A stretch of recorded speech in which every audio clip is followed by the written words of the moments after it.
Punjabi radio USA ਸੁਣ ਰਹੇ ਸਾਰੇ ਹੀ ਮਾਣਯੋਗ ਅਤੇ ਸਤਿਕਾਰ ਸਰੋਤਿਆਂ ਨੂੰ ਪਿਆਰ ਸਤਿਕਾਰ ਸਹਿਤ ਨਿੱਘੀ ਜਿਹੀ ਸਤਿ ਸ੍ਰੀ ਅਕਾਲ। ਸਭ ਨੂੰ ਜੀਆਂ ਨੂੰ ਆਖਦੇ ਹਾਂ। ਸੋ ਦੇ ਪ੍ਰੋਗਰਾਮ ਦੇ ਵਿੱਚ ਆਪ ਸਭ ਦਾ ਨਿੱਘਾ ਸਵਾਗਤ ਹੈ। ਖਬਰ ਤੇ ਨਜ਼ਰ ਪ੍ਰੋਗਰਾਮ ਲੈ ਕੇ ਹਾਜ਼ਰ ਹੋ ਚੁੱਕੇ ਹਾਂ। ਅੱਜ 15 ਸਤੰਬਰ ਦਿਨ ਹੈਗਾ ਜੀ ਬੁੱਧਵਾਰ। ਮਿੰਟੂ ਗੁਲਸਰੀ ਜੀ ਆਪਣੇ ਨਾਲ ਜੁੜ ਚੁੱਕੇ ਨੇ। ਜੀਆਂ ਨੂੰ ਸਵਾਗਤ ਹੈ। ਸਤਿ ਸ੍ਰੀ ਅਕਾਲ ਜੀ। ਸ਼ੁਕਰੀਆ ਜੀ ਸਾਰਿਆਂ ਨੂੰ। ਸਤਿ ਸ੍ਰੀ ਅਕਾਲ। ਸਾਡੇ ਅੱਜ ਦੇ ਪ੍ਰੋਗਰਾਮ ਖਬਰ ਤੇ ਨਜ਼ਰ ਨੂੰ ਸਪਾਂਸਰ ਕਰਦੇ ਨੇ ਖਾਲਸਾ ਇੰਸ਼ੋਰੈਂਸ ਏਜੰਸੀ, ਜਿਨ੍ਹਾਂ ਦੇ ਕੋਲੋਂ ਤੁਸੀਂ ਹਰ ਇੱਕ ਤਰੀਕੇ ਦੀ ਇੰਸ਼ੋਰੈਂਸ ਕਰਵਾ ਸਕਦੇ ਹੋ। ਇੰਸ਼ੋਰੈਂਸ ਬਾਰੇ ਪਤਾ ਕਰਨ ਲਈ ਕਾਲ ਕਰੋ number 408-272-2500। Terkiana immigration law firm, immigration ਦਾ ਹੋਵੇ ਕਿਸੇ ਵੀ ਤਰੀਕੇ ਦਾ ਕੰਮ, call attorney J Terkiana 415-909-0503। Jander mortgage ਅਤੇ ਰੀਅਲ ਅਸਟੇਟ, ਘਰ ਖਰੀਦਣ ਵੇਚਣ, home loans, commercial loans, agriculture loans, refinance ਦੇ ਲਈ call Mohan Cheema 559-905-2575। Krishan Tanota university, Baljinder Singh Nejar Woodland, Paramjit Kaur Rangi Vacaville, Jarnail Singh Johal Lynwood, Gurpal Singh Sohal Clovis, GN tire and lube ਵਾਲੇ, ਜਿਨ੍ਹਾਂ ਕੋਲੋਂ ਤੁਸੀਂ truck wash, oil change, air brake ਦਾ ਕੰਮ ਕਰਵਾ ਸਕਦੇ ਹੋ। ਨਵੇਂ ਪੁਰਾਣੇ ਟਾਇਰ ਵਾਜਿਬ ਕੀਮਤਾਂ 'ਤੇ ਖਰੀਦ ਸਕਦੇ ਹੋ। ਸੈਂਟਰਨੈਲਾ ਮਡੇਰਾ ਦੇ ਵਿੱਚ ਲੋਕੇਸ਼ਨਸ ਨੇ ਅਤੇ ਇੱਥੇ ਇਹ ਇੰਪਲੋਈਜ਼ ਹਾਇਰ ਕਰ ਰਹੇ ਹਨ। ਹੋਰ ਜਾਣਕਾਰੀ ਲਈ call Nimma Sohta 209-277-0113। West coast truck driving school Fresno, ਜਿਹੜੇ ਕਿ ਤੁਹਾਨੂੰ ਬਹੁਤ ਹੀ ਵਧੀਆ ਢੰਗ ਦੇ ਨਾਲ ਟਰੱਕ ਚਲਾਉਣ ਦੀ ਸਿਖਲਾਈ ਦਿੰਦੇ ਹਨ। ਕਾਲ ਅਜੀਤ ਅਟਵਾਲ 559-374-4541। ਇਹਨਾਂ ਸਾਰਿਆਂ ਦਾ ਧੰਨਵਾਦ। ਜੇਕਰ ਤੁਸੀਂ ਜਾਂ ਕੋਈ ਹੋਰ ਕਾਰੋਬਾਰ ਇਸ ਪ੍ਰੋਗਰਾਮ ਨੂੰ ਸਪਾਂਸਰ ਕਰਨਾ ਚਾਹੁੰਦੇ ਹੋ, ਸੰਪਰਕ ਕਰ ਸਕਦੇ ਹੋ ਨੰਬਰ 408-722-7698 ਦੇ ਉੱਤੇ। ਮਿੰਟੂ ਜੀ, ਗੱਲਬਾਤ ਦਾ ਸਿਲਸਿਲਾ ਸ਼ੁਰੂ ਕਰਦੇ ਜਾਈਏ। ਕਿਸਾਨਾਂ ਦੇ ਪ੍ਰਤੀ ਵਿਵਾਦਿਤ ਬਿਆਨ 'ਤੇ ਹਰਿੰਦਰ ਕਾਹਲੋਂ ਨੇ ਕੀਤਾ ਅਫਸੋਸ ਦਾ ਪ੍ਰਗਟਾਵਾ। ਹਾਂਜੀ ਹਾਂਜੀ। ਦੇਖੋ, ਹੁਣ ਤੋਂ ਘੰਟਾ ਕੁ ਪਹਿਲਾਂ ਮੇਰੇ ਖਿਆਲ ਦੇ ਨਾਲ ਅਜੀਤ ਵਾਲਿਆਂ ਨੇ ਇਹ ਪਾਈ ਹੋਈ ਸੀਗੀ ਖਬਰ ਕਿ ਉਹਨਾਂ ਨੇ ਅਫਸੋਸ ਪ੍ਰਗਟਾਇਆ ਵਾ। ਪਰ ਗੱਲ ਇਹ ਆ ਕਿ ਤਫਸੀਲ ਨਹੀਂ ਹੈ, ਸਿਰਫ ਇੱਕ ਹੈਡਿੰਗ ਹੀ ਦਿੱਤਾ ਕਿ ਕਿਸਾਨਾਂ ਦੇ ਪ੍ਰਤੀ ਵਿਵਾਦਤ ਬਿਆਨ 'ਤੇ ਹਰਿੰਦਰ ਕਾਹਲੋਂ ਨੇ ਅਫਸੋਸ ਦਾ ਪ੍ਰਗਟਾਵਾ ਕੀਤਾ। ਅਤੇ ਉਹਨੇ ਕੀ ਕਿਹਾ?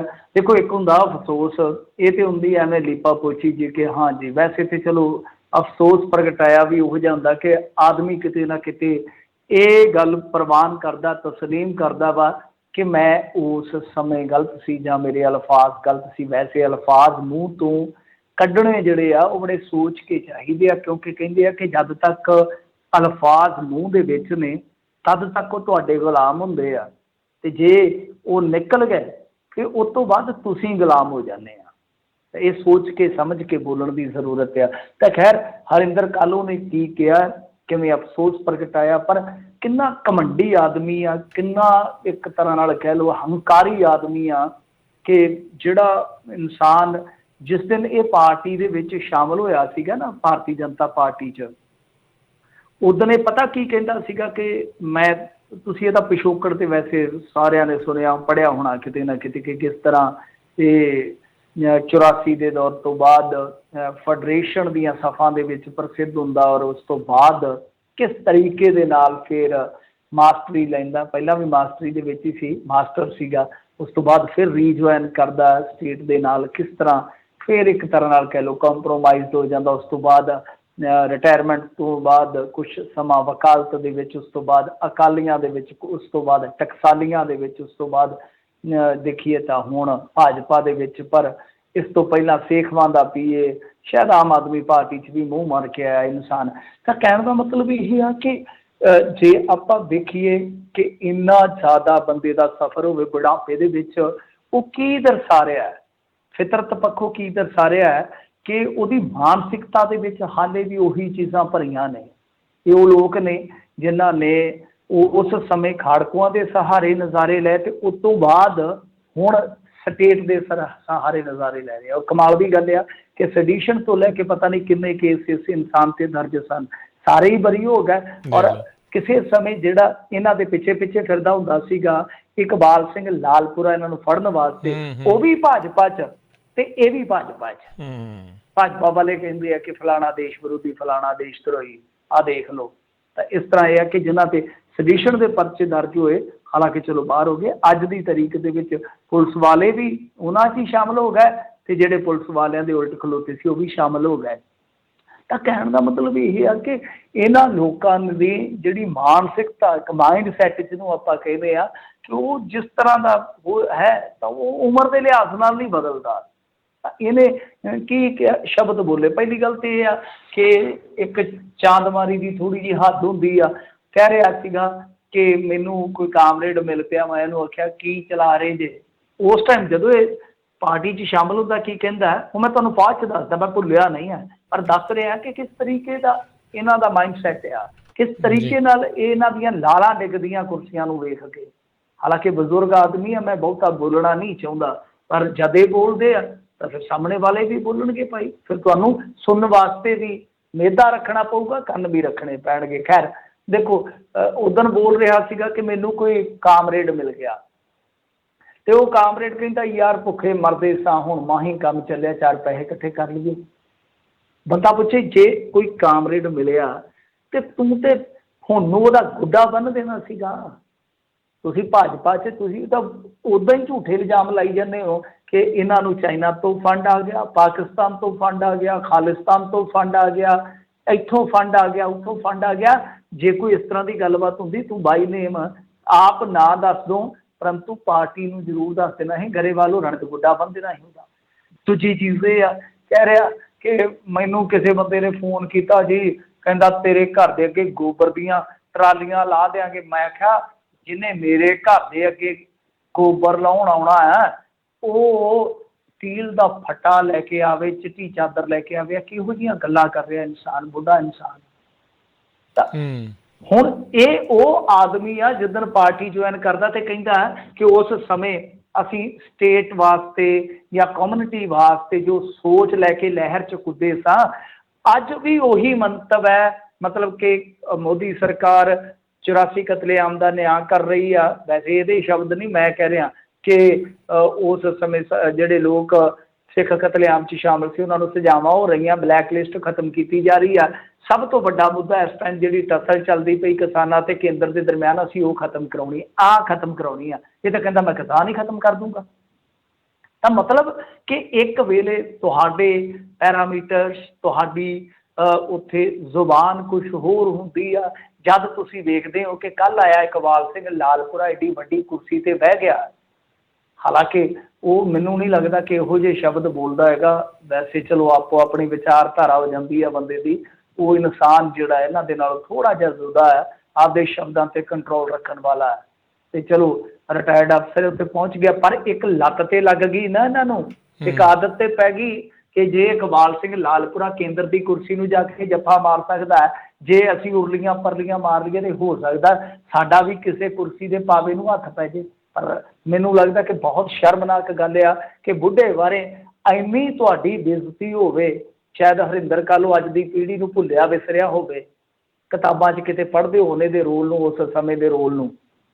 ਅਤੇ ਉਹ ਅੱਜ ਫਿਰ ਸਾਰਿਆਂ ਦੇ ਸਾਹਮਣੇ ਖਿਲਰ ਕੇ ਆ ਗਿਆ ਕਿ ਕਿਹੋ ਜਿਹੇ ਤੁਹਾਡੇ ਕਿਰਦਾਰ ਹੁੰਦੇ ਸਨ ਉਸ ਸਮੇਂ। ਜਿਹੜੇ ਬੰਦੇ ਭੁੱਲੇ ਨਾ ਹੋਣ ਮੈਂ ਉਹਨਾਂ ਨੂੰ ਯਾਦ ਵੀ ਕਰਾ ਦਿੰਦਾ, ਅਤੇ ਜਿਹੜੇ ਅਣਜਾਣ ਹੋਣ ਉਹਨਾਂ ਨੂੰ ਪਤਾ ਵੀ ਲੱਗ ਜੂਗਾ। ਇਹ ਉਹਨਾਂ 2 ਸ਼ਖਸਾਂ 'ਚੋਂ ਸ਼ਾਮਲ ਆ ਜਿਨ੍ਹਾਂ ਨੇ ਭਾਈ ਗੁਰਦੇਵ ਸਿੰਘ ਕੌਂਕੇ 'ਤੇ ਦੋਸ਼ ਲਾਇਆ ਸੀਗਾ।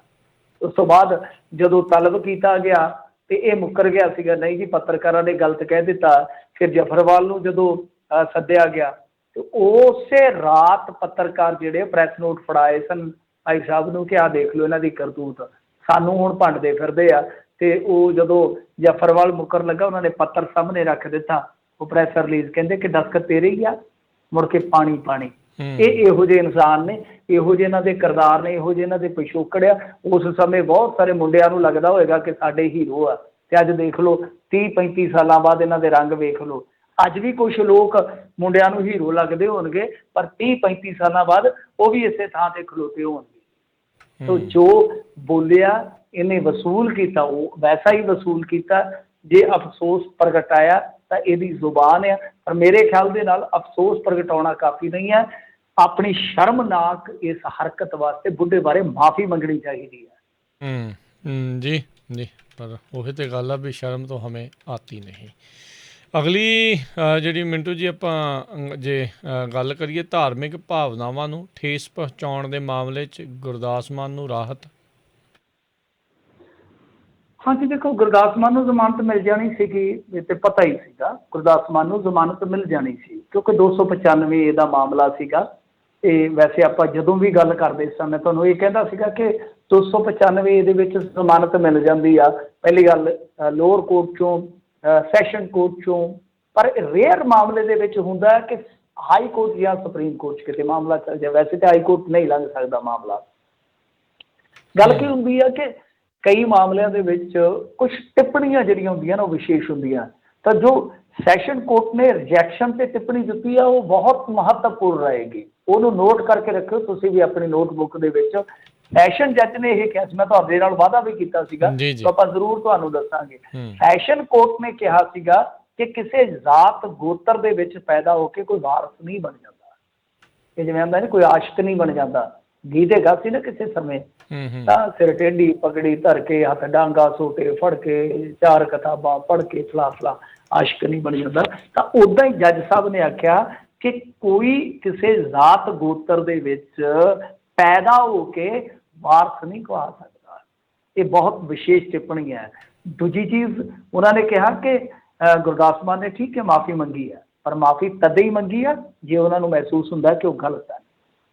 ਤਾਂ ਇਸ ਕਰਕੇ ਉਹ ਕਹਿੰਦੇ ਆ ਕਿ ਇਹਦੇ ਨਾਲ ਗੜਬੜ ਹੋ ਸਕਦੀ ਆ, ਮਾਮਲਾ ਗੜਬੜ ਇਹਨਾਂ ਦਾ ਹੀ ਗਾਣਾ ਹੈ। ਤਾਂ ਉਹ ਕਹਿੰਦੇ ਆ ਕਿ ਮਾਮਲਾ ਗੜਬੜ ਹੋ ਸਕਦਾ, ਇਸ ਕਰਕੇ ਜ਼ਮਾਨਤ ਨਹੀਂ ਦਿੱਤੀ ਜਾ ਸਕਦੀ। ਪਰ ਜੋ ਜ਼ਾਤ ਗੋਤਰ ਵਾਲੀ ਤੇ ਵਾਰਸ ਵਾਲੀ ਟਿੱਪਣੀ ਉਹ ਵਿਸ਼ੇਸ਼ ਹੈ, ਨੋਟ ਕਰ ਲਿਓ। ਖੈਰ, ਤਾਂ ਹਾਈ ਕੋਰਟ ਦੇ ਵਿੱਚ ਜਾ ਕੇ ਇਹਨੂੰ ਰਾਹਤ ਮਿਲ ਗਈ, ਇੰਟਰਮ ਬੇਲ ਮਿਲ ਗਈ, ਮਤਲਬ ਕਿ ਉਦੋਂ ਤੱਕ ਅਰੈਸਟ ਜਿਹੜੀ ਹੈ ਸਟੇ ਹੋ ਜਾਂਦੀ ਹੈ।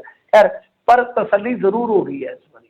ਹੁਣ ਜਿਹੜਾ ਚਾਨਣ ਜ਼ਰੂਰ ਹੋਇਆ ਹੋਏਗਾ ਗੁਰਦਾਸ ਮਾਨ ਨੂੰ। ਬਹੁਤ ਗੁਰਦਾਸ ਮਾਨ ਦੀ ਸਟੱਡੀ ਹੈ, ਇਹਦੇ 'ਚ ਕੋਈ ਸ਼ੱਕ ਨਹੀਂ ਹੈ, ਪੜ੍ਹਿਆ, ਐਸੀ ਗੱਲ ਨਹੀਂ ਹੈ ਕਿ ਅਨਪੜ੍ਹ ਆਦਮੀ ਆ। ਕਈ ਸਿੰਗਰ ਜਿਹੜੇ ਮੇਰੇ ਵਰਗੇ ਹੁੰਦੇ ਆ ਅੱਧ ਪੜ੍ਹ ਜੇ ਜਾਂ ਅਨਪੜ੍ਹ ਜੇ ਹੁੰਦੇ ਆ, ਐਸਾ ਨਹੀਂ, ਪੜ੍ਹਿਆ ਲਿਖਿਆ ਸਿੰਗਰ ਆ। ਪਰ ਮੇਰੇ ਖਿਆਲ ਦੇ ਨਾਲ ਪੜ੍ਹਿਆ ਲਿਖਿਆ ਖੂਹ ਖਾਤੇ ਚਲੇ ਜਾਂਦਾ, ਇਹ ਵੀ ਬਜ਼ੁਰਗਾਂ ਦੇ ਵਿੱਚ ਹੀ ਆ ਜਾਂਦਾ। ਹੁਣ ਜਦੋਂ ਬੰਦਾ 60 ਤੋਂ ਪਾਰ ਹੋ ਜਾਂਦਾ ਨਾ, ਬਜ਼ੁਰਗ ਹੀ ਹੋ ਜਾਂਦਾ, ਕਿ ਇਹਨਾਂ ਵਾਸਤੇ ਬਜ਼ੁਰਗੀ ਦੀ ਲਾਈਨ ਵੀ ਮੇਰੇ ਖਿਆਲ ਦੇ ਨਾਲ ਗਾਂਹ ਕਰਨੀ ਪੈਣੀ ਆ।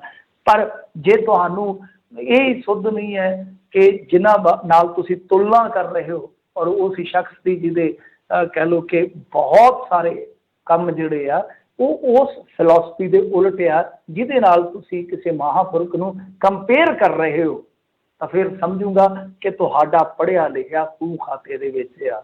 ਕਿ ਉਹਨਾਂ ਦੀ ਫਿਲਾਸਫੀ, ਗੁਰੂ ਸਾਹਿਬ ਦੀ ਕਹਿ ਲਈਏ ਕਿ ਜੋ ਗੁਰਬਾਣੀ ਆ ਉਹ ਕਿਵੇਂ ਸੋਚਦੀ ਆ, ਘੱਟੋ ਘੱਟ ਉਹ ਤੇ ਲੈ ਲਓ ਨਾ। ਜੇ ਤੁਸੀਂ ਉਹਨਾਂ ਦੀ ਕੁੱਲ, ਉਹਨਾਂ ਦੀ ਮਿਸਾਲ ਜਦ ਵੀ ਲੈਂਦੇ ਹੋ, ਇਹ ਤੇ ਵੇਖੋ ਨਾ ਕਿ ਉਹਨਾਂ ਦੀ ਸੋਚ ਕਿਹੋ ਜਿਹੀ ਸੀ। ਉਹ ਕਹਿੰਦੇ ਸੀ ਜਾਤ ਜਨਮ ਨਾ ਪੁੱਛੀਏ, ਸੱਚ ਕਰ ਲਹਿ ਬਤਾਏ, ਸਾ ਜਾਤ ਸਾ ਪਤ ਹੈ ਜਿਹੇ ਕਰਮ ਕਮਾਏ।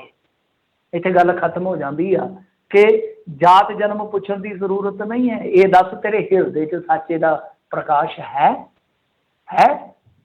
ਤੇ ਜਿਹੋ ਜਿਹੇ ਕਰਮ ਕਰੇਗਾ ਉਹੋ ਜਿਹੀ ਜਾਤ ਉਹੋ ਜਿਹੀ ਪਤ ਆ। ਸਿੱਧਾ ਹਿਸਾਬ ਕਿਤਾਬ ਆ। ਇੱਥੇ ਗੁਰੂ ਨਾਨਕ ਸਾਹਿਬ ਨੇ ਆਪਣੇ ਪੁੱਤਰਾਂ ਨੂੰ ਗੁਰਗੱਦੀ ਨਹੀਂ ਦਿੱਤੀ, ਇਹ ਆਪਾਂ ਨੂੰ ਪਤਾ। ਜੇ ਤੁਸੀਂ ਉਹਨਾਂ ਚੀਜ਼ਾਂ ਨੂੰ ਵੀ ਵਿਸਾਰ ਕੇ ਤੇ ਇਹੋ ਜਿਹੀਆਂ ਟੁੱਚਰ ਗੱਲਾਂ ਕਰੋਗੇ ਤੇ ਆਹ ਚੀਜ਼ਾਂ ਕਾਨੂੰਨੀ ਕਾਰਵਾਈਆਂ ਤੇ ਜੋ ਸੋਸ਼ਲ ਮੀਡੀਆ ਤੇ ਫਿਰ ਚੱਲਦਾ ਭਾਈ, ਇਹ ਤੇ ਰਹੇਗਾ ਹੀ ਰਹੇਗਾ। ਜੀ ਜੀ ਬਿਲਕੁਲ। ਤੇ ਮਿੰਟੂ ਜੀ, ਅਗਲੀ ਜਿਹੜੀ ਗੱਲ ਕਰੀਏ, 3 ਖੇਤੀ ਕਾਨੂੰਨ ਤੁਸੀਂ ਪਾਸ ਕਰਵਾਏ, ਕੈਪਟਨ ਦਾ ਆ ਗਿਆ ਜੀ ਬਿਆਨ। ਆਪਾਂ ਤਾਂ ਨਹੀਂ ਕਰਾਏ, ਇਹ ਤਾਂ ਸਾਰਿਆਂ ਨੂੰ ਹੀ ਕਹੀ ਜਾਂਦਾ।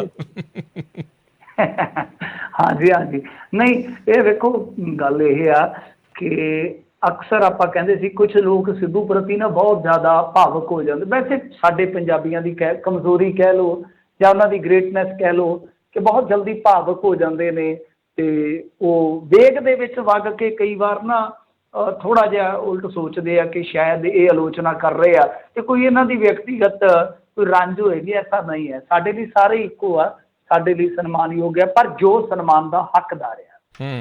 ਕੱਲ੍ਹ ਨੂੰ ਜਿਸ ਤਰ੍ਹਾਂ ਦੀ ਗੱਲ ਕਰੇਗਾ ਫਿਰ ਅਸੀਂ ਸਨਮਾਨ ਨਹੀਂ ਦਿਆਂਗੇ, ਤਾਂ ਜਦੋਂ ਸਹੀ ਗੱਲ ਕਰੇਗਾ ਅਸੀਂ ਉਹਨੂੰ ਵੀ ਸਨਮਾਨ ਦੇ ਦੇਵਾਂਗੇ। ਖੈਰ ਦੇਖੋ ਗੱਲ ਕੀ ਆ ਕਿ ਜੋ ਕਹਿ ਰਹੇ ਅੱਜ ਕੈਪਟਨ ਅਮਰਿੰਦਰ ਸਿੰਘ, ਥੋੜ੍ਹੀ ਜਿਹੀ ਉਹਦੀ ਵਾਰਡਿੰਗ ਪੜ੍ਹ ਲੈਂਦੇ ਆਪਾਂ, ਜੋ ਉਹਨਾਂ ਨੇ ਟਵੀਟ ਕੀਤਾ ਲੰਮਾ ਚੌੜਾ, ਮੈਂ ਸੰਖੇਪ ਦੇ ਵਿੱਚ ਉਸ ਚੀਜ਼ ਨੂੰ ਰੱਖ ਦੇਣਾ ਤੁਹਾਡੀ ਦ੍ਰਿਸ਼ਟੀਗੋਚਰ। ਉਹ ਕਹਿੰਦੇ ਨੇ ਕਿ 3 ਖੇਤੀ ਕਾਨੂੰਨ ਪਾਸ ਕਰਨ ਸਮੇਂ ਖੁਦ ਹਰਸਿਮਰਤ ਕੌਰ ਬਾਦਲ ਮੌਜੂਦ ਸਨ। ਅਕਾਲੀਆਂ ਨੂੰ ਸੰਬੋਧਿਤ ਹੋ ਕੇ ਕਹਿ ਰਿਹਾ। ਤੁਸੀਂ ਜੂਨ 2020 ਵਿੱਚ ਕੇਂਦਰੀ ਕੈਬਨਿਟ ਦੇ ਫੈਸਲੇ ਦੀ ਧਿਰ ਸੀ ਜਿਸ ਨੇ 3 ਫਾਰਮ ਆਰਡੀਨੈਂਸਾਂ ਨੂੰ ਮਨਜ਼ੂਰੀ ਦਿੱਤੀ। ਤੁਹਾਡਾ ਡਰਾਮਾ ਹਰ ਪੰਜਾਬੀ ਨੂੰ ਜਾਣੂ ਹੈ, ਮਤਲਬ ਕਿ ਕਹਿਣਾ ਉਹ ਇਹ ਚਾਹੁੰਦੇ ਆ ਕਿ ਤੁਹਾਡੇ ਡਰਾਮੇ ਤੋਂ ਹਰ ਪੰਜਾਬੀ ਜਾਣੂ ਹੈ। ਜੇ ਜਾਣੂ ਹੈ ਤਾਂ ਭਾਈ ਤੁਸੀਂ ਰੀਲ ਕਿਉਂ ਫਸਾ ਰੱਖੀ ਆ? ਔਰ ਮੈਂ ਜਿਹੜੀ ਗੱਲ ਕਹਿ ਰਿਹਾ ਵਾਂ ਕਿ ਅੱਜ ਪ੍ਰਧਾਨਗੀ ਤੋਂ ਬਾਅਦ ਸਿੱਧੂ ਪਹਿਲੀ ਮਰਤਬਾ ਪੀਸੀ ਕਰਦਾ ਹੈ, ਪ੍ਰੈਸ ਕਾਨਫਰੰਸ ਕਰਦਾ ਹੈ ਕਾਂਗਰਸ ਭਵਨ ਦੇ ਵਿੱਚ। ਵੈਸੇ ਉਹ ਕਹਿੰਦਾ ਸੀ ਮੈਂ ਸੋਇਆ ਵੀ ਇੱਥੇ ਕਰੂੰਗਾ, ਪਰ ਬਾਅਦ ਦੇ ਵਿੱਚ ਗੱਦਾ ਸੈੱਟ ਨਹੀਂ ਬੈਠਾ, ਪਟਿਆਲੇ ਹੀ ਉਹਨੂੰ ਬੈਡ ਠੀਕ ਲੱਗਾ।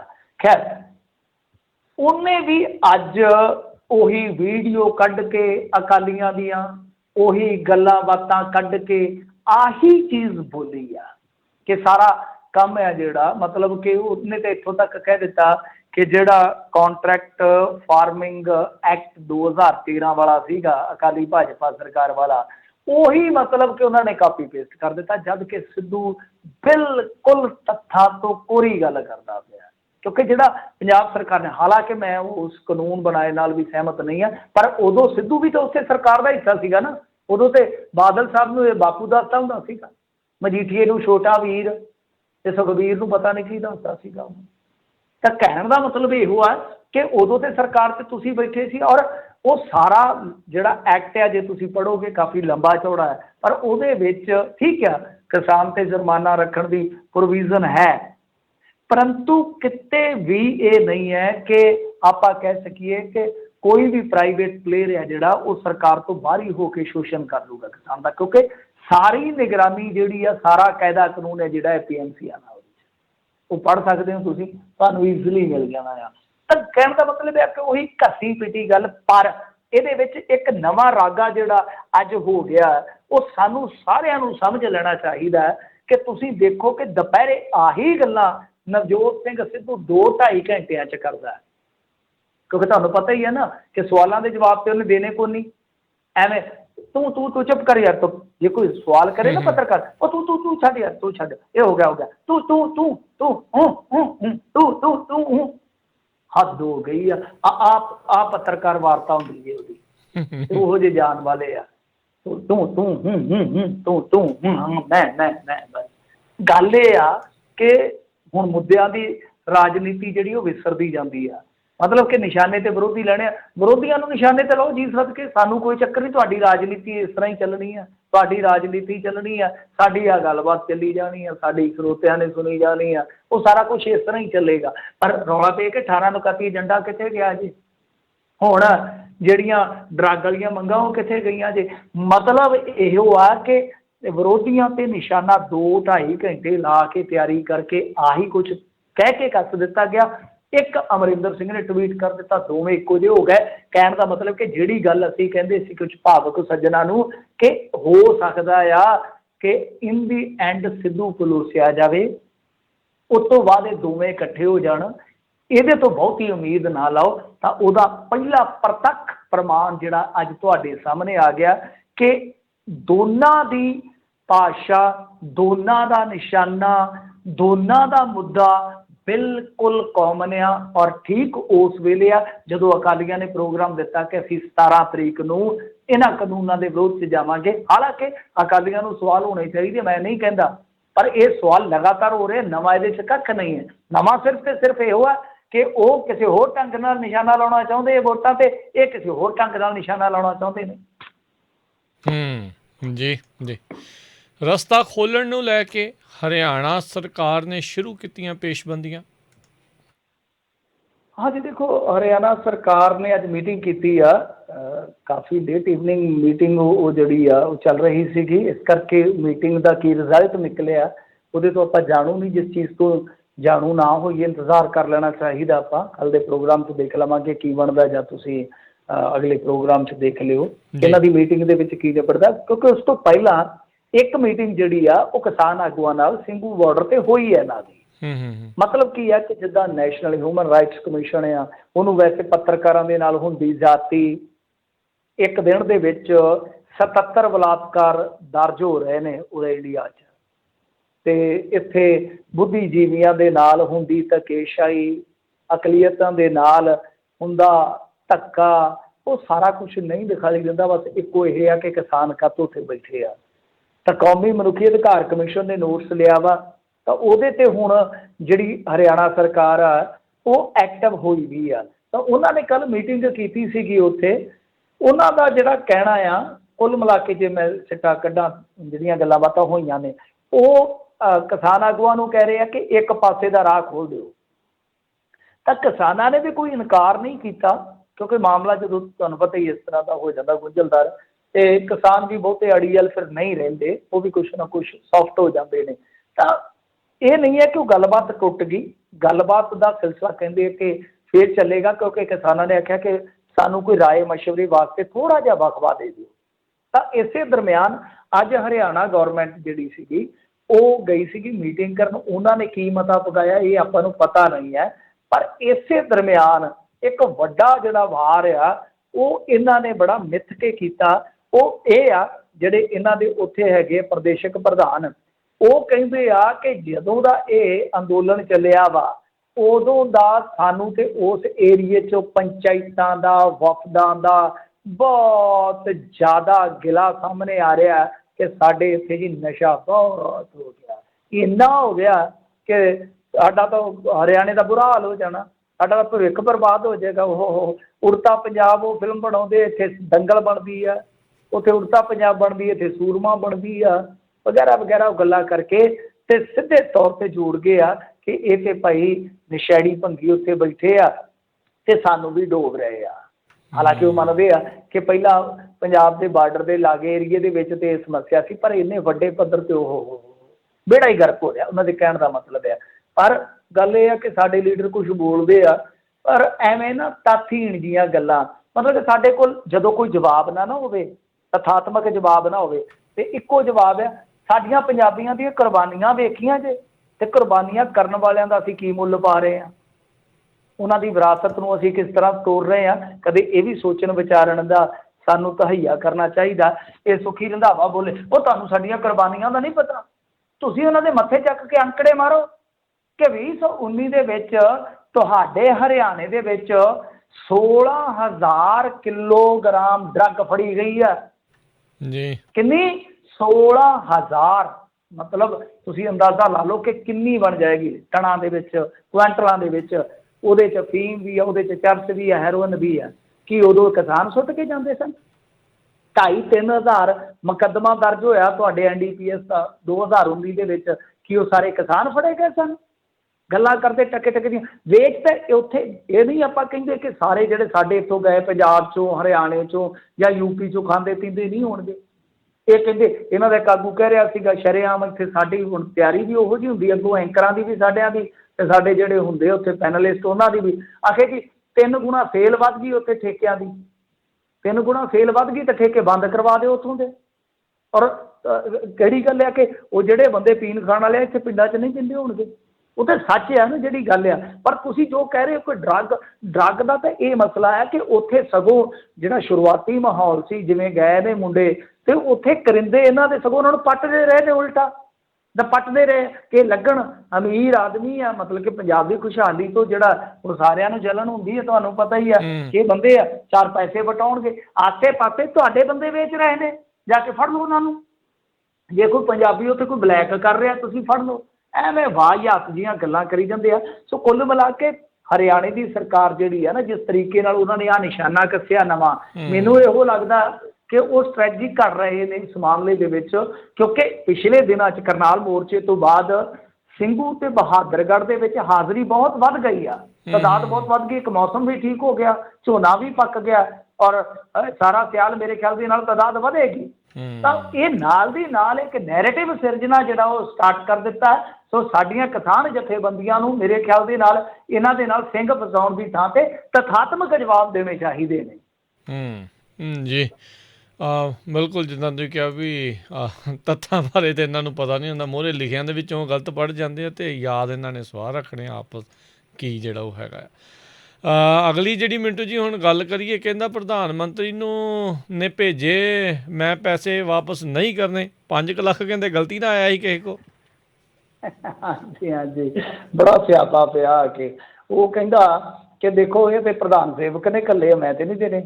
ਉਹ ਗੱਲ ਤਾਂ ਕਹਿੰਦੇ ਕਿ ਸਹੀ ਹੈ। ਨਹੀਂ ਯਾਰ, ਬੈਂਕ ਨੇ ਗਲਤੀ ਦੇ ਨਾਲ ਉਹ ਬਟਨ ਨੱਪ ਦਿੱਤਾ ਤੇ ਉਹ ਪੈਸਾ ਕਿਸੇ ਹੋਰ ਪਾਸੇ ਜਾਣਾ ਸੀ, ਉਹ ਤੇਰੇ ਖਾਤੇ 'ਚ ਡਿੱਗ ਪਿਆ, ਨਖੱਤਿਆ ਐ ਨਾ ਕਰ, ਮੋੜ ਦੇ। ਉਹ ਕਹਿੰਦਾ ਨਾ ਨਾ ਨਾ, ਮੈਂ ਨਹੀਂ ਮੋੜੂੰਗਾ। ਇਹ ਬਿਹਾਰ ਦੇ ਖਗੜੀਆ ਦੀ ਘਟਨਾ ਹੈ, ਤੇ ਜਿੱਥੇ ਅਜੀਬੋ ਗਰੀਬ ਜਿਹਾ ਇਹ ਮਾਮਲਾ ਸਾਹਮਣੇ ਆਇਆ।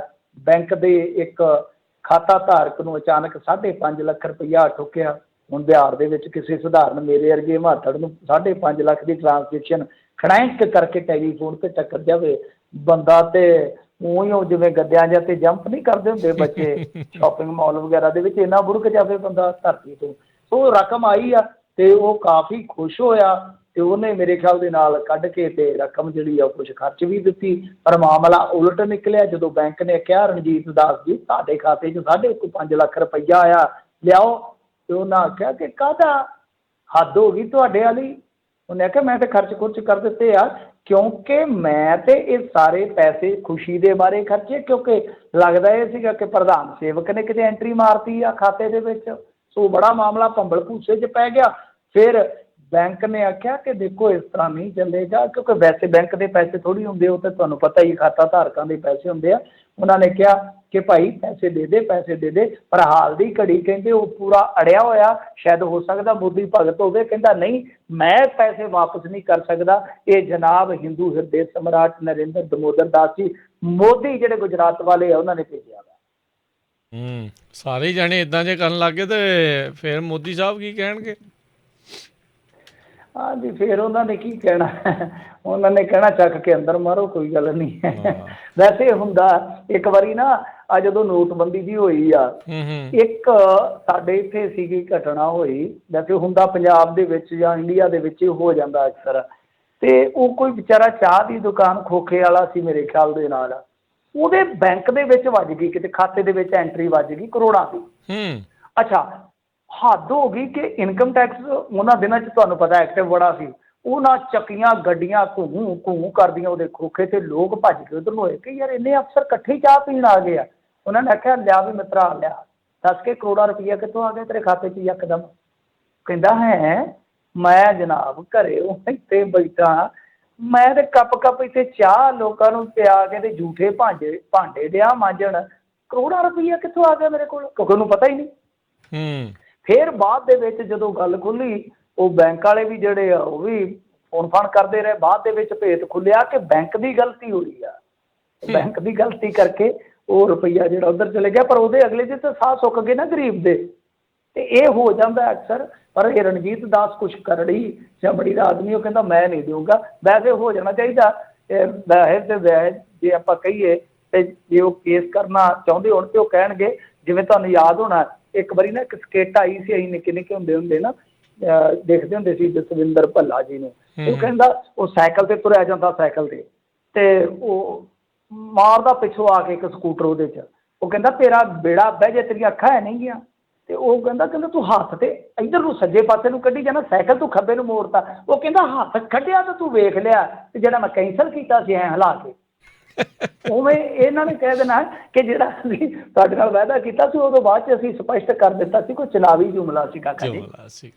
ਦੇਖ ਲਓ ਹਾਲ, ਇਹ ਕੁਛ ਜਿਹੜਾ ਉਸ ਮੁਲਕ 'ਚ ਹੁੰਦਾ ਹੈ। ਸਾਬਕਾ ਪ੍ਰਧਾਨ ਮੰਤਰੀ ਨੂੰ ਤੋਲਣ ਵਾਲਾ ਸੋਨਾ ਆਖਰ CGST ਨੂੰ ਮਿਲਿਆ ਜੀ। ਹਾਂਜੀ, ਦੇਖੋ ਗੱਲ ਕੀ ਸੀਗੀ ਕਿ ਇਹ ਨਾ ਉਸ ਟਾਈਮ ਜਿਸ ਸਮੇਂ ਲਾਲ ਬਹਾਦਰ ਸ਼ਾਸਤਰੀ ਜੀ ਹੁੰਦੇ ਸਨ, ਤਾਂ ਉਸ ਦੌਰ ਦੇ ਵਿੱਚ ਤੁਹਾਨੂੰ ਯਾਦ ਹੋਣਾ ਬਹੁਤ ਸੋਨਾ ਇਕੱਠਾ ਕੀਤਾ ਗਿਆ ਸੀ। ਸ਼ਾਇਦ ਚਾਈਨਾ ਦੇ ਨਾਲ ਵਾਰ ਤੋਂ ਬਾਅਦ ਪੰਜਾਬ 'ਚੋਂ ਵੀ ਕਹਿੰਦੇ ਕਿ ਬਹੁਤ ਜ਼ਿਆਦਾ ਰਿਕਾਰਡ ਤੋੜ ਸੋਨਾ ਇਕੱਠਾ ਕੀਤਾ ਗਿਆ ਸੀ ਉਸ ਦੌਰ ਦੇ ਵਿੱਚ। ਤਾਂ ਉਦੋਂ ਲਾਲ ਬਹਾਦਰ ਸ਼ਾਸਤਰੀ ਜੀ ਨੂੰ ਤੋਲਣ ਵਾਸਤੇ ਕਾਫੀ ਗਹਿਣਾ ਗੱਟਾ ਜਾਂ ਇਸ ਤਰ੍ਹਾਂ ਸੋਨੇ ਦਾ ਪ੍ਰਬੰਧ ਕੀਤਾ ਗਿਆ। ਖਾਸ ਤੌਰ 'ਤੇ ਇੱਕ ਨਾ ਕਾਰੋਬਾਰੀ ਸੀਗਾ, ਹੁਣ ਮੈਨੂੰ ਨਾਂ ਭੁੱਲ ਗਿਆ, ਕਾਫੀ ਇੱਕ ਕਿਉਂਕਿ ਦਿਲਚਸਪ ਇਤਿਹਾਸ ਦੀ ਘਟਨਾ ਹੈ ਇਹ। ਜੀ। ਤੇ ਉਹ ਕਾਰੋਬਾਰੀ ਨੇ ਸਾਰਾ ਅਰੇਂਜ ਕੀਤਾ ਸੀਗਾ। ਹੋਇਆ ਕਿ ਜਦੋਂ ਇਹ ਸਾਰਾ ਸੋਨਾ ਇਕੱਠਾ ਕੀਤਾ ਜਾ ਰਿਹਾ ਸੀਗਾ, ਉਦੋਂ ਦੱਸਦੇ ਆ ਕਿ ਸ਼ਾਸਤਰੀ ਜੀ ਦਾ ਜਿਹੜਾ ਭਾਰ ਸੀਗਾ ਉਹ ਤਕਰੀਬਨ 56-57 ਕਿਲੋ ਸੀਗਾ। ਪਰ ਸੋਨਾ ਕਿਉਂਕਿ ਅੰਦਾਜ਼ੇ ਨਾਲ ਇਕੱਠਾ ਕੀਤਾ ਗਿਆ, ਸੋਨਾ ਤਕਰੀਬਨ ਲਾ ਲਓ ਕਿ 68 ਕਿਲੋ 67 ਕਿਲੋ 10 ਕਿਲੋ ਤਕਰੀਬਨ ਵੱਧ ਇਕੱਠਾ ਹੋ ਗਿਆ ਸੀਗਾ। ਤਾਂ ਮੀਨਵਾਈਲ ਕਿ ਜਿਹੜੇ ਲਾਲ ਬਹਾਦਰ ਸ਼ਾਸਤਰੀ ਸੀ ਉਹ ਚੱਲ ਵਸੇ। ਉਸ ਤੋਂ ਬਾਅਦ ਇਹ ਸੋਨਾ ਜਿਹੜਾ ਇਕੱਠਾ ਕੀਤਾ ਸੀਗਾ ਉਹ ਇੱਕ ਥਾਂ ਤੇ ਰਹਿ ਗਿਆ, ਚੱਲਦਾ ਚੱਲਦਾ ਚੱਲਦਾ ਉਹ ਬਣ ਗਿਆ ਮਾਲ ਮੁਕੱਦਮਾ। ਤਾਂ ਉਸ ਤੋਂ ਬਾਅਦ ਤੁਸੀਂ ਹਿਸਾਬ ਲਾ ਲਓ ਕਿ ਕਿੰਨੇ ਦਹਾਕੇ ਹੋ ਗਏ ਆ ਉਹਦੇ ਤੇ ਕਲੇਮ, ਕੋਈ ਉੱਧਰੋਂ ਕਰਦਾ ਕੋਈ ਇੱਧਰੋਂ ਕਰਦਾ। ਤਾਂ ਅਖੀਰ ਦੇ ਵਿੱਚ ਫਿਰ ਉਹ ਜਿਹੜਾ ਮਾਲ ਮੁਕੱਦਮਾ ਸੀ, ਮਤਲਬ ਕਿ ਮਾਲਖਾਨੇ ਦੇ ਵਿੱਚ ਜਿਹੜਾ ਸੋਨਾ ਪਿਆ ਸੀਗਾ, ਉਹ ਦਿੱਤਾ ਗਿਆ ਹੁਣ ਜੇ ਆਪਾਂ ਦੇਖੀਏ ਕੋਰਟ ਦੇ through central goods and service tax ਯਾਨੀ CGST ਨੂੰ। ਪਰ ਇਹਦੇ 'ਚੋਂ 4 ਕਿਲੋ ਸੋਨਾ ਜਿਹੜਾ ਉਹਨਾਂ ਨੂੰ ਵਾਪਸ ਨਹੀਂ ਮਿਲਿਆ, ਕਿਉਂਕਿ ਉਹਦੇ 'ਚ ਇੱਕ ਸਿੱਲ ਹੈ ਜਿਹੜੀ ਮੇਰੇ ਖਿਆਲ ਦੇ ਨਾਲ ਉਹਦਾ ਕੁਛ ਨੰਬਰ ਜਿਹੜਾ ਉਹ ਵੱਖੋ ਵੱਖਰਾ, ਜਾਂ ਹੋ ਸਕਦਾ ਉਸ ਸਮੇਂ ਕਹਿ ਲਓ ਕਿ ਜਿਵੇਂ ਨੋਟਬੁੱਕ 'ਚ ਨੋਟ ਕੀਤਾ ਗਿਆ ਹੋਏਗਾ, ਭੁਲੇਖਾ ਵੀ ਪੈ ਸਕਦਾ। ਕਿਉਂਕਿ ਜੋ ਕੋਰਟ ਦੇ ਵਿੱਚ ਸੂਚੀ ਗਈ ਉਹਦੇ ਤੇ M 2560 ਆ, ਜਦ ਕਿ ਜੋ ਮਾਲਖਾਨੇ ਦੇ ਵਿੱਚ ਬਿਸਕੁਟ ਪਿਆ ਉਹਦੇ ਤੇ ਦੱਸਦੇ ਆ ਕਿ ਸਿੱਲ ਕਹਿ ਲਓ ਜਾਂ ਬਿਸਕੁਟ ਕਹਿ ਲਓ, ਉਹਦੇ ਤੇ G 2560 ਆ। ਤਾਂ G ਤੇ M ਦਾ ਫਰਕ ਆ। ਉਹ 3.5 ਕਿਲੋ ਸੋਨਾ ਜਿਹੜਾ ਉਹ ਹਾਲ ਦੀ ਘੜੀ ਸਪੁਰਦ ਨਹੀਂ ਕੀਤਾ ਗਿਆ। ਤਾਂ ਤੁਸੀਂ ਦੇਖ ਲਓ ਸਾਡੇ ਦੇਸ਼ ਦੇ ਲੋਕ ਆ ਨਾ, ਕਿੰਨਾ ਤਰਸ ਆਉਂਦਾ ਨਾ ਇਹਨਾਂ ਤੇ ਕਈ ਵਾਰ ਉਹ ਕਿ ਇਹ ਉਹ ਲੋਕ ਆ ਜਿਹੜੇ ਆਪਣੇ ਹੁਕਮਰਾਨਾਂ ਤੇ ਆਪਣੇ ਲੀਡਰਾਂ ਤੇ, ਔਰ ਲਾਲ ਬਹਾਦਰ ਸ਼ਾਸਤਰੀ ਜੀ ਤਾਂ ਹੈ ਵੀ ਸਨ ਇਸ ਕਾਬਲ, ਤਾਂ ਉਹਨਾਂ ਤੇ ਕਿੰਨਾ ਯਕੀਨ ਕਰਦੇ ਸਨ ਉਸ ਟਾਈਮ ਕਿ ਸਾਡੇ ਦੇਸ਼ ਨੂੰ ਇਹ ਬਹੁਤ ਅੱਗੇ ਤੀਕ ਲੈ ਕੇ ਜਾਣਗੇ, ਤਨ ਮਨ ਧਨ ਸਭ ਕੁਛ ਹੀ ਅਰਪਿਤ ਕਰ ਰਹੇ ਸਨ। ਪਰ ਅਖੀਰ ਦੇ ਵਿੱਚ ਜੋ ਸਿੱਟਾ ਨਿਕਲਿਆ, ਸਿੱਟਾ ਵੇਖਿਆ ਕਮਾਏ ਜਦੋਂ ਇਸ਼ਕ ਦਾ। ਤੇ ਹੁਣ ਤੁਸੀਂ ਵੇਖ ਲਓ ਕਿ ਉਹ ਜਿਹੜਾ ਇਸ਼ਕ ਸੀਗਾ ਲੋਕਾਂ ਦਾ ਉਹ ਕਿੰਨਾ ਪੁੱਠਾ ਪਿਆ। ਤਾਂ ਇਹਨਾਂ ਨੇ ਸਭ ਕੁਛ ਬਰਬਾਦ ਕਰ ਦਿੱਤਾ ਹੁਕਮਰਾਨਾਂ ਨੇ। ਪਰ ਉਦੋਂ ਦੇ ਲੋਕ ਵੇਖ ਲਓ ਕਿ ਕਿੰਨੀ ਗਰੀਬੀ ਹੰਢਾ ਰਿਹਾ ਸੀ ਉਸ ਟਾਈਮ ਮੁਲਕ, ਪਰ ਫਿਰ ਵੀ ਜੋ ਕੁਛ ਉਹ ਹੈ ਸੀ ਦੇਸ਼ ਲਈ ਕੱਢ ਦਿੱਤਾ। ਪਰ ਇਹਨਾਂ ਨੂੰ ਜੇ ਤੁਸੀਂ ਪੁੱਛ ਲਓ, ਇਹ 2 ਰੁਪਈਏ ਦਾ ਟਵੀਟ ਕਰਕੇ, ਮੁੱਲ ਦਾ ਟਵੀਟ ਕਰਕੇ ਕਹਿਣਗੇ ਕਿ ਸਾਡੇ ਵਰਗਾ ਦੇਸ਼ ਪ੍ਰੇਮੀ ਕੋਈ ਨਹੀਂ ਹੈਗਾ।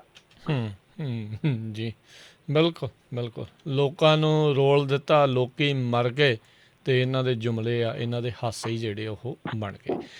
ਤਗਮਾ ਜਿੱਤਣ ਵਾਲੇ ਹਰਵਿੰਦਰ ਸਿੰਘ ਦਾ ਭਰਵਾਂ ਸਵਾਗਤ। ਹਾਂ ਜੀ, ਭਰਵਾਂ ਸਵਾਗਤ ਕੀਤਾ ਗਿਆ ਹੈ ਪੰਜਾਬੀ ਯੂਨੀਵਰਸਿਟੀ ਪਟਿਆਲਾ ਵੱਲੋਂ। ਦਰਅਸਲ ਹੱਕਦਾਰ ਸੀਗਾ, ਮੈਂ ਤਾਂ ਕਹਿੰਦਾ ਸੀਗਾ ਕਿ ਜਿਸ ਦਿਨ ਇਹਨਾਂ ਨੇ ਉਹ ਬਣਾਏ, ਉਸ ਦਿਨ ਭੇਡੂ ਭਾਡੂ ਜੇ ਬਣਾਏ, ਬੱਕਰਾ ਬੁੱਕਰਾ ਬਣਾਇਆ ਸੀਗਾ ਜਿਸ ਦਿਨ ਅਮਰਿੰਦਰ ਸਿੰਘ ਨੇ, ਉਸ ਦਿਨ ਇਹਨਾਂ ਨੂੰ ਵੀ ਸੱਦਣਾ ਚਾਹੀਦਾ ਸੀਗਾ।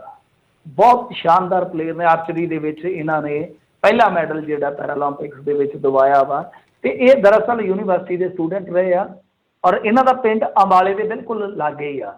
ਤੇ ਆਪਾਂ ਸੱਦ ਸਕਦੇ ਸੀ, ਕਿਉਂਕਿ ਜੇ ਨੀਰਜ ਚੋਪੜਾ ਆ ਸਕਦਾ ਸੀ ਤਾਂ ਸਾਨੂੰ ਇਹ ਬੁਲਾਉਣ 'ਚ ਵੀ ਕੋਈ ਹਰਜ ਨਹੀਂ ਸੀ ਹੋਣਾ ਚਾਹੀਦਾ।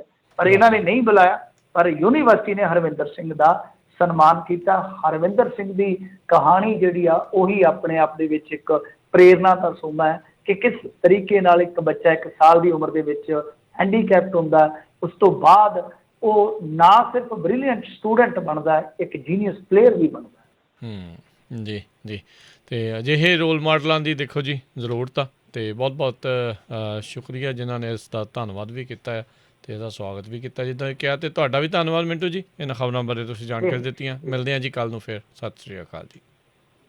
ਸਤਿ ਸ਼੍ਰੀ ਅਕਾਲ ਜੀ, ਤੁਹਾਡਾ ਵੀ ਧੰਨਵਾਦ ਜੀ। ਅਤੇ ਸਰੋਤਿਓ, ਇੱਥੇ ਹੀ ਸਾਡਾ ਅੱਜ ਦਾ ਪ੍ਰੋਗਰਾਮ ਸਮਾਪਤ ਹੈ। ਅਗਲੀ ਵਾਰ ਤੱਕ ਲਈ ਇਜਾਜ਼ਤ ਦਿਓ। ਮੇਰੇ ਵੱਲੋਂ ਵੀ ਸਭ ਨੂੰ ਪਿਆਰ ਭਰੀ ਨਿੱਘੀ ਸਤਿ ਸ਼੍ਰੀ ਅਕਾਲ। ਸੁਣਦੇ ਰਹੋ ਪੰਜਾਬੀ ਰੇਡੀਓ USA।